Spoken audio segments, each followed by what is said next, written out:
Glenda is one of those people that others would always come to for help. She's a giver. But life hasn't always been easy for her. Glenda was born with a disability that kept her in a wheelchair until she was a teenager. And her marriage of nearly 20 years ended in an unexpected divorce. By the time we got divorced, I had 7 kids. So I walked away from that marriage with 7 minor kids. I learned with my disability to crochet. I was resourceful with my income because I could make crafts and sell them at the flea market. So at night while they were sleeping, that's when I made the crafts. In the morning when they went to school, I would get a cat nap, and then on weekends we would go to the flea market. But I always made sure that I was home when they were home. Glenda did her best to raise her kids on her own without asking for any help from others. I think I was on my own with the children for almost 20 years before I actually stumbled and failed. The last house I lived in before coming to the Sulzbacher, it was a 2-bedroom.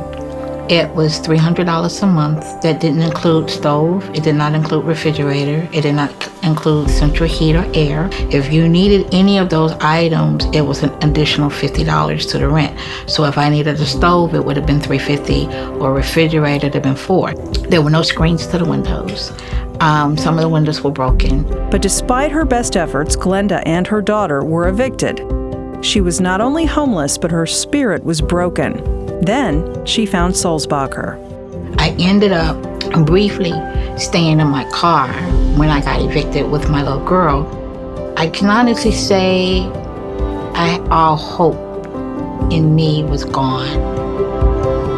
Someone told me about the Sulzbacher. It was enlightening, and it was, for me, it was hard to believe that someone actually asked me that day, how could they help me? And they really meant it. And eventually I got a key to a room where me and my little girl could be safe, because in the car we were not safe. And even in the home that we were evicted from, it was not a safe environment. It wasn't a safe area. The village. This is awesome. I have a stove with all 4 burners. It was clean. The oven was clean. They gave me a key, and all the light fixtures worked. All the light sockets worked. The refrigerator was clean. And when we opened the door, you had the cool breeze from the refrigerator, and that lets you know that your food was going to stay cold. And although me and my little girl is close and it's an efficiency, this works perfect. When I'm stressing, I crochet and I make items, and I have the piece, and I can do that. But I always was pounding the pavement for a job, and I finally found one. I'm doing security now. Even when I'm doing my job as security, I can feel my feet swelling in my shoes. But hey, I only got 2 more hours to go. I put in a full day, and then I'll get home, soak them in hot water, prop them up, and keep going another day.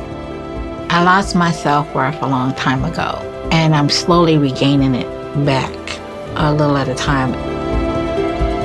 I want to thank all the visionaries that put this vision together, because this is the only time I have ever seen a project that was completely I's dotted, T's crossed.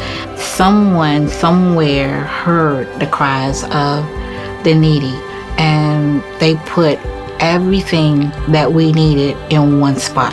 Whoever thought of this program, thank you. 1,000,000 times thank you. Thank you.